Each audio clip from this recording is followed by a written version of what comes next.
Following the rise of community living and tracking individual quality of life and outcomes in the 80s, we had a big surprise in the early 1990s when some people in New Hampshire had the crazy idea that people, if they had some say over their own life dramas, if they had some input into their own lives and structure and who they lived with and with whom they lived and what they did during the day, what services they got, if they had input, if they had some control over that, that their lives might get better and costs might stay the same or go down.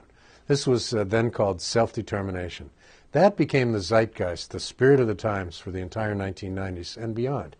Self-determination was about the realization that in our community group homes and our group living situations, we didn't really have fulfilling individual determination of what your life is going to be.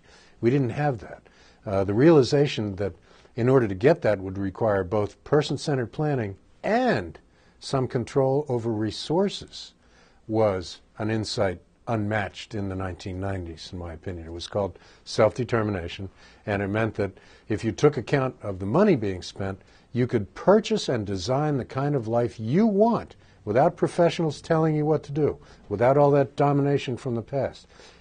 You could begin to at least take part, gradually, slowly, carefully, in designing your own life.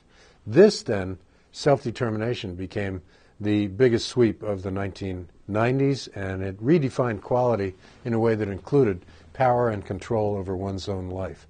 The Robert Wood Johnson Foundation funded the original experiment in New Hampshire in 1993 to 95, and it became so successful so rapidly that Robert Wood Johnson, the largest healthcare foundation on earth, expanded it to a national program in 1996, gave grants, pretty large grants, to 19 states.